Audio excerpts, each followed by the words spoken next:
I bought a house a few months ago and moved in last month.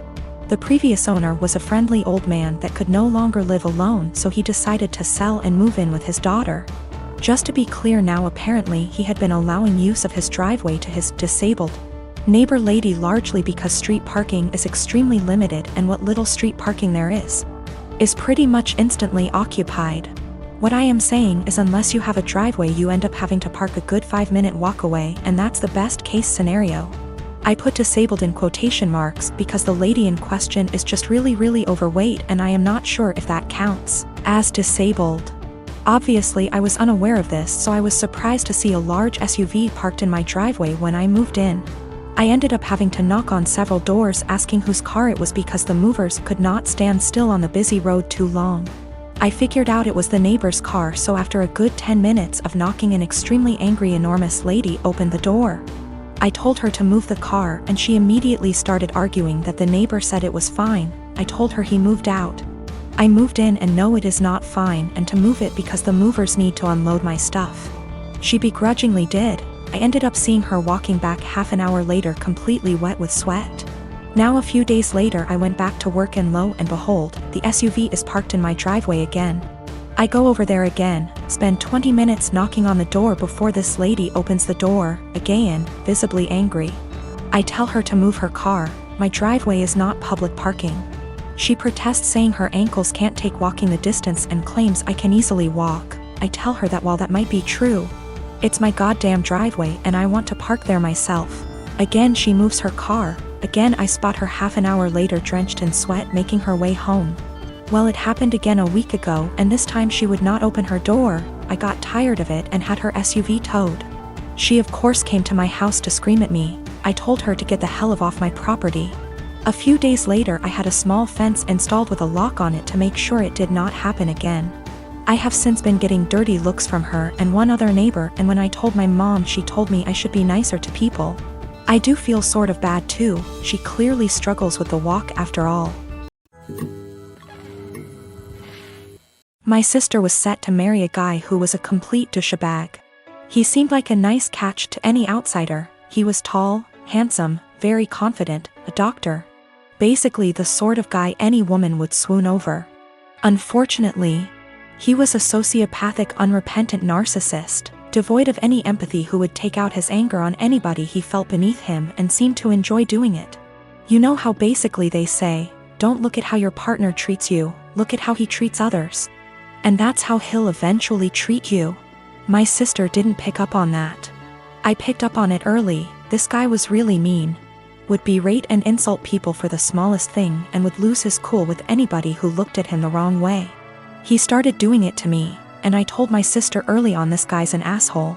She was like, nah, you two will eventually get along, you just got off on the wrong start. I told him I've seen him do that to other people, but she seemed to think, oh, but he's nice to me, I'm the special one. Maybe I can change him. Or I have no idea what she was thinking. After about 2 years together, when they were engaged, the cracks were evident. My parents loved him. His dad and my dad go way back. They both went to the same medical school together and have been close friends for decades.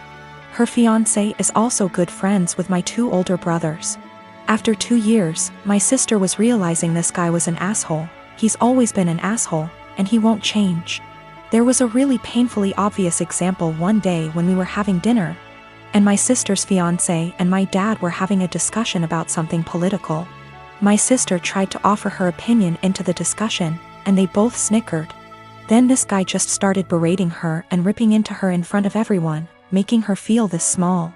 I could sense her pain. She was just quiet and just sat there taking it. I was thinking, what are you doing with this guy? He has no respect for you. He has no love for you. Another time our family was at this dinner function where a lot of big people were around. My sister's fiancé completely left my sister alone at the table with me, and was sitting at this other table with 2 women, very obviously flirting with them semi-drunk. He just left her all alone at the table. I asked her what was wrong, why was he ignoring her? She told me they had had an argument earlier and this was his way of punishing her. You see what I mean when I say this guy is a complete sociopath? My sister and I are really close, and even though I'm younger by far, little brothers aren't devoid of wisdom. And I've been urging her from day one to break up with this guy before she gets in too deep. Well, now that she'd spent 2 years with him and was engaged, she was obviously in too deep. And she used to tell me about all the outbursts he has, how he treats her with no respect. We often had long discussions, just me and her, where she'd spill open like a can of beans and just divulge all the bullshit that he's put her through recently. Sometimes she'd cry and I'd be there to help her out, but she still seemed to want to stick with him. She actually convinced herself that he loved her behind all that horrible treatment, and couldn't pull herself to cancel the engagement, what with our parents, his parents, everyone counting on it. She knew they'd all say she's crazy, turning down this smart, handsome doctor. I kept urging her to break up, but she stuck with the "he'll change" or "he loves me deep down" excuses. It all came to a head when one day she very publicly exploded at him. We were having a huge dinner, both sides of our families, and I was sitting next to him. He kept bullying me the entire night. "Move your elbows over, couldn't you wear something a bit more presentable? Stop sticking your hand out like that, it's rude, don't you think you've had enough of that?"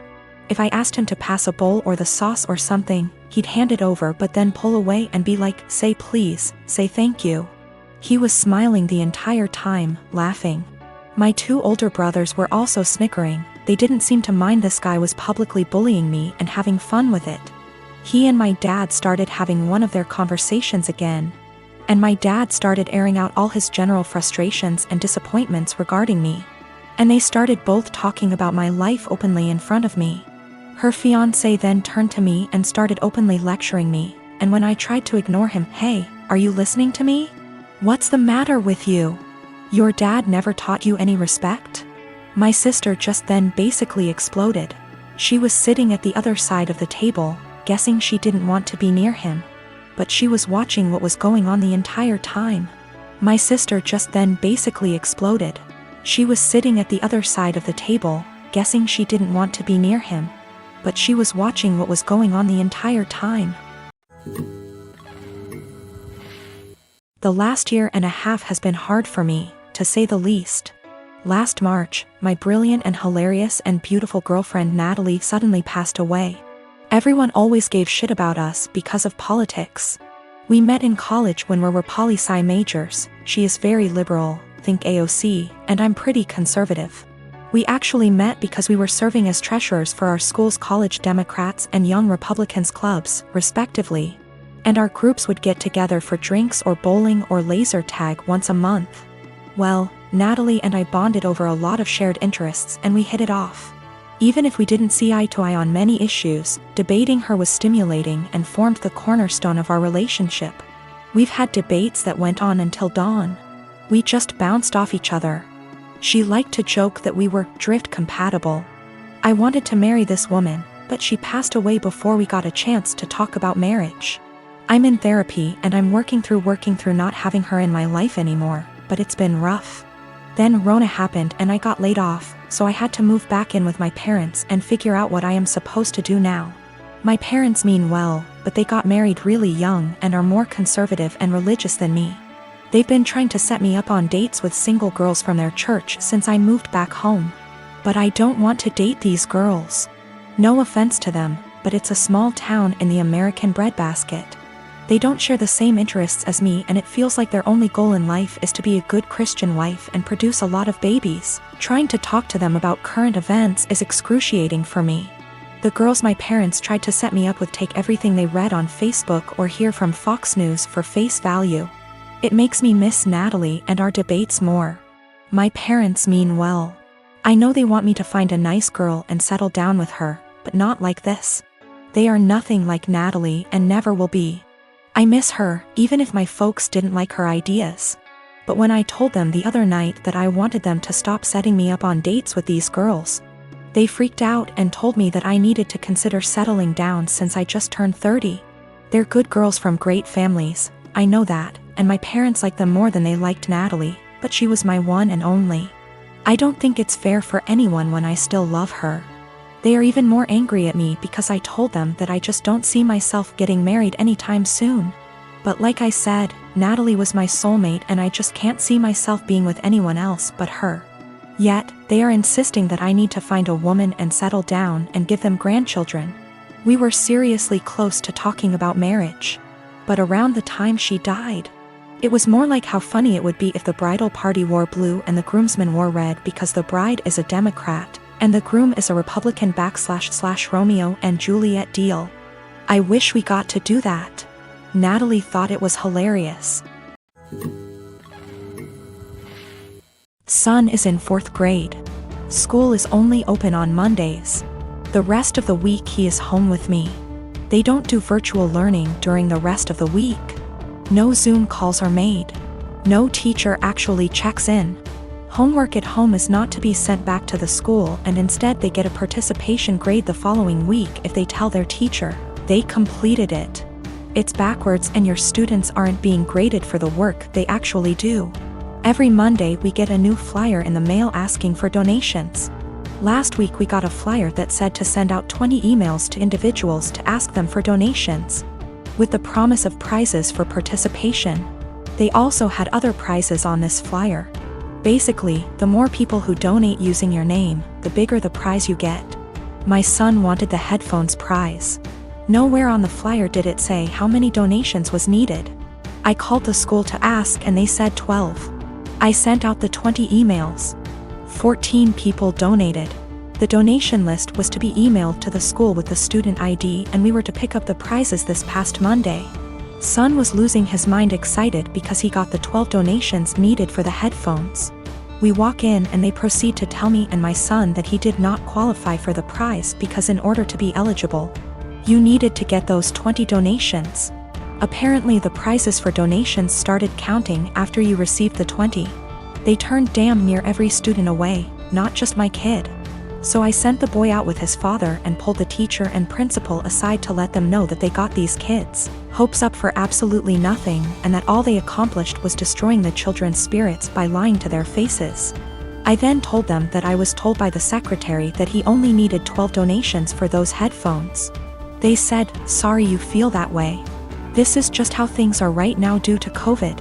So I responded with, "Oh, so lying to students and breaking their spirits is okay because of COVID? Failing to provide virtual learning for the rest of the week like other schools is okay because of COVID? Asking for donations when the kids are only here once a week must be okay, too, right?" I then walked out. Well, my son got the headphones in the mail today with a note from the superintendent that said, "I'm very sorry for the actions of the school system and the confusion formed around the donation drive. We are trying to work with the families, not turn them away. Please accept this as an apology." My son is over the moon.